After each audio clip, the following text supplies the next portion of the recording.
ನೋಡಿ, ದಯವಿಟ್ಟು ಇಂಥ ತಪ್ಪನ್ನು ಯಾರು ಮಾಡಕ್ ಹೋಗ್ಬೇಡಿ. ಎರಡನೇದು, ಇಲ್ಲಿ ಅವ್ರ ಸಂಬಂಧನೇ ಇಲ್ಲ. ಹಾಗೆಲ್ಲ ಹಂಗೆ ಕಮೆಂಟ್ ಎಲ್ಲ ಹಾಕೋದು ಆಟದ ಇದ್ರ ಮೇಲೆ ಅವಲಂಬಿತವಾಗಿರುತ್ತೆ. ಕ್ರಿಕೆಟ್ಗಾಗ್ಲಿ ಇವ್ರಿಗಾಗ್ಲಿ ಸಂಬಂಧ ಇಲ್ಲ. ನೀವು ಈ ತರ ಎಲ್ಲ ಮಾಡೋಕ್ ಶುರು ಮಾಡಿದ್ರೆ ಬಹಳಷ್ಟು ಹೊಸ ಕಲಾವಿದರ ಸಿನಿಮಾಗೆ ಅಶ್ವಿನಿ ಮೇಡಮ್ ಬೆನ್ಗಾವಲಾಗಿ ನಿಂತಿದ್ದಾರೆ.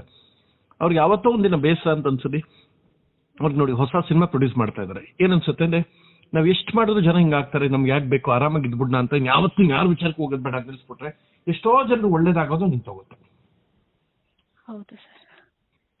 ಇದು ಈ ಸಮಸ್ಯೆಗಳಾಗುತ್ತೆ. ದಯವಿಟ್ಟು ಅಂತಹ ವ್ಯಕ್ತಿತ್ವದ ಬಗ್ಗೆ ಅಸಭ್ಯವಾಗಿ, ಕ್ಷುಲ್ಲಕವಾಗಿ ದಯವಿಟ್ಟು ಹಂಗೆಲ್ಲ ಬರಿಬೇಡ್ರಪ್ಪ.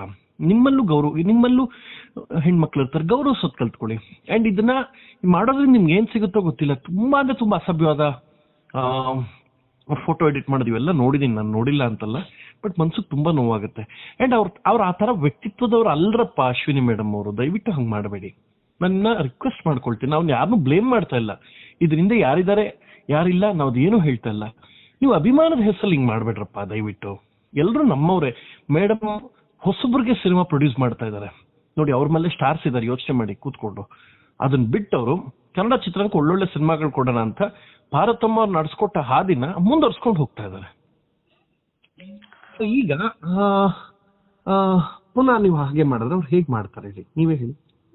ಅದೇ ಸರ್, ಇವಾಗ ಅಪ್ಪು ಸರ್ಗೆ ಆಗಿರ್ಬೋದು, ಅಶ್ವಿನಿ ಮೇಡಮ್ಗೆ ಆಗಿರ್ಬೋದು, ಇಷ್ಟ ಪಡದೇ ಇರೋಂತ ಜನಗಳೇ ಇಲ್ಲ. ಹಾಗಿರ್ಬೇಕಾದ್ರೆ ಈ ತರ ಮಾಡಕ್ ಯಾರಿಂದ ಸಾಧ್ಯ? ಇದನ್ನ ನೋಡಿ, ನಾವಿಷ್ಟೇ ಹೇಳೋದು, ಬಹಳಷ್ಟು ಜನ ಅಶ್ವಿನಿ ಮೇಡಮ್ ಅವರ ಒಳ್ಳೆತನದ ಬಗ್ಗೆ ರಾಂಗ್ ಆಗಿ ತಿಳ್ಕೊಂಡಿದ್ದಾರೆ. ಅವ್ರು ನಾನು ಹೇಳೋದೊಂದೇ, ಈಗ ಇಂಡೋನೇಷ್ಯಾದಿಂದ ಬರ್ತಾ ಇದೆ ನನ್ನ ಸಿನಿಮಾದ ಗೌರವ ಅವಾರ್ಡ್ ಅನ್ನ ಹೆಮ್ಮೆಯಿಂದ, ವಿನಮ್ರತೆಯಿಂದ ಅಶ್ವಿನಿ ಮೇಡಮ್ ಗರ್ಸ್ತಾ ಇದೆ. ಅಶ್ವಿನಿ ಮೇಡಮ್ ಅವರ ಅಪ್ಪು ಅವರ ಆಶೀರ್ವಾದದಿಂದ, ಅಶ್ವಿನಿ ಮೇಡಮ್ ಹಾರೈಕೆಯಿಂದ, ಅಪ್ಪು ಸರ್ ಆಶೀರ್ವಾದದಿಂದ, ಕನ್ನಡಿಗರ ಪ್ರೀತಿಯಿಂದ ಈ ಅವಾರ್ಡ್ ಬಂದಿದೆ. ಅವರೇ ಈ ಸಕ್ಸಸ್ಗೆ ಕಾರಣ. ಒಂದು ಇಂಥದ್ದೆಲ್ಲ ಯಾರು ಮಾಡ್ತಾರೆ ಅಂತ ಹೇಳಿದ್ರೆ, ಒಂದಷ್ಟು ಜನಕ್ಕೆ ಮಾಡೋಕ್ ಕೆಲಸ ಇಲ್ಲ, ಅಯೋಗ್ಯರು ಫೇಕ್ ಪ್ರೊಫೈಲ್ ಇಟ್ಕೊಂಡು ಮಾಡ್ತಾರೆ. ಹಂಗೆಲ್ಲ ಮಾಡೋದ್ರಿಂದ ಸ್ವಾಸ್ಥ್ಯ ಹಾಳಾಗುತ್ತೆ ಸಮಾಜದ್ದು. ಸೋಷಿಯಲ್ ಮೀಡಿಯಾ ನಿಮ್ಗೆ ಒಂದು ಲಿಬರೇಷನ್ ಕೊಟ್ಟಿದೆ ಅಂದಾಗ, ಫ್ರೀಡಮ್, ಅದನ್ನ ಇಷ್ಟು ಮಿಸ್ಯೂಸ್ ಆಗ್ತಾ ಇದೆ ಅಂದಾಗ, ನಾನು ನಿಜವಾಗ್ಲೂ ಕಾನೂನು ವ್ಯವಸ್ಥೆ ಮೇಲೆ ನಂಗೆ ಒಂಚೂರು ಇದ್ದಂತಹ ಗೌರವ, ನಂಬಿಕೆ, ಭಯ ಇದೆಲ್ಲವೂ ಕ್ವಶನ್ ಮಾರ್ಕ್ ಆಗಿ ಉಳ್ಕೊಳ್ಳುತ್ತೆ. ಯಾಕೆ ಏನು ಮಾಡ್ತಾ ಇಲ್ಲ ಸರ್ಕಾರ ಅಂತ ದಯವಿಟ್ಟು ಎಚ್ಚೆತ್ಕೋಬೇಕು ಪೊಲೀಸ್ ಡಿಪಾರ್ಟ್ಮೆಂಟ್. ಅಂತ ಒಬ್ಬ ಸನ್ನಡತೆಯ ಒಬ್ಬ ಹೆಣ್ಮಗಳು ಅಶ್ವಿನಿ ಮೇಡಮ್ ಮೇಲೆ ಹಿಂಗೆಲ್ಲ ಹಾಕಿದಾಗ ತುಂಬಾ ಅಂದ್ರೆ ತುಂಬಾ ನೋವಾಯ್ತು ನನಗೆ. ನನ್ನ ಪ್ರೊಫೈಲ್ ನೋಡಿದ್ರ, ಇನ್ಸ್ಟಾಗ್ರಾಮು, ಫೇಸ್ಬುಕ್, ಟ್ವಿಟರ್ ಎಲ್ಲದರಲ್ಲೂ ನನ್ನ ಪ್ರೊಫೈಲ್ ಅಶ್ವಿನಿ ಮೇಡಮ್ ಹಾಕಿದ್ದೀನಿ. We stands with Ashwini madam ಅಷ್ಟೇ. ಹೌದು ಸರ್, ಹಾಗಾಗಿ ನಾವು ನಿಮ್ಮ ಕಾಂಟ್ಯಾಕ್ಟ್ ಮಾಡಿಬಿಟ್ಟು ಅವ್ರ ಬಗ್ಗೆ ಕೇಳ್ತಾ ಇರೋದು. ಯಾಕಂದ್ರೆ ಈ ವ್ಯಕ್ತಿ ಬಗ್ಗೆ ಯಾರು ಅಷ್ಟು ಈಸಿಯಾಗಿ ಮಾತಾಡಕ್ ಸಾಧ್ಯನೇ ಇಲ್ಲ. ಯಾಕಂದ್ರೆ ಅವ್ರು ಎಲ್ಲೂ ಕೂಡ ಅವರು ವ್ಯಕ್ತಿತ್ವನ ಎಲ್ಲೂ ಕಡಿಮೆ ಮಾಡೋಂಥ ಕೆಲಸಗಳೆಲ್ಲೂ ಮಾಡೇ ಇಲ್ಲ.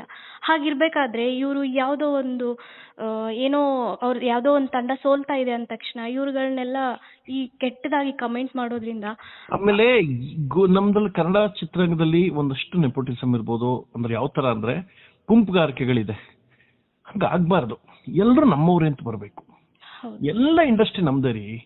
ನನಗೆ ಯಾರು ಗೊತ್ತಾ ಶ್ರೇಷ್ಠವಾದ ವಿಲನ್ ಯಾರು ಅಂತ ಹೇಳಿದ್ರೆ, ನೀವು ಸಿನಿಮಾ ಟೈಟ್ಲ್ ಕಾರ್ಡ್ ನೋಡಿ, ತೂಗುದೀಪ್ ಶ್ರೀನಿವಾಸ್ ಅವ್ರಿಗೆ ಹಚ್ಚಿದ್ದೀನಿ ನಾನು. ಇವರೆಲ್ಲ ಆವರಿಸ್ಕೊಂಡು ಕನ್ನಡ ಚಿತ್ರರಂಗನ ಆಳಿದ್ದಾರೆ. ದೀಸ್ ಆರ್ ಲೆಜೆಂಡ್ಸ್ ಅಂತ. ನಾವು ಎಲ್ಲರನ್ನೂ ಪ್ರೀತಿಸ್ಬೇಕು, ಅವಾಗ ಈ ಸಮಸ್ಯೆಗಳಾಗಲ್ಲ. ಯಾವ್ದೋ ಒಂದು ಗುಂಪಲ್ಲಿ ಕಾಣಿಸ್ಕೊಂಡು ಇನ್ನೊಂದ್ ಕಡೆ ಕಾಣಿಸ್ಕೊಂಡು ಕಲಾವಿದ್ರು ಕಂಡ್ರೆ ನೀವು ಜನಸಾಮಾನ್ಯರಿಗೆ ಎಲ್ಲರಿಗೂ ಸೇರಿ ಇನ್ಯಾರ ಜೊತೆ ಕಾಣಿಸ್ಕೊಳ್ಳೋದು, ಇನ್ನೇನು ಓಲೈಕೆ ಮಾಡೋದು, ಇವೆಲ್ಲ ಬಿಟ್ಬಿಡ್ಬೇಕು ಅಂತ ನಾನು ಹೇಳ್ತೀನಿ. ತುಂಬಾ ಥ್ಯಾಂಕ್ಸ್ ಸರ್. ಸ್ವಲ್ಪ ಒಂದೆರಡು ಮಾತುಗಳು ಹೇಳಿದ್ದಕ್ಕೆ ತುಂಬಾ ಥ್ಯಾಂಕ್ಸ್. ನಿಮ್ಮ ಟೈಮನ್ನು ನಮಗೆ ಕೊಟ್ಟಿದ್ದಕ್ಕೆ. SS ಟಿವಿ, ಸಿನಿಮಾ ಜಗತ್ತಿನ ಕ್ಷಣ ಕ್ಷಣದ ಸುದ್ದಿಯೊಂದಿಗೆ.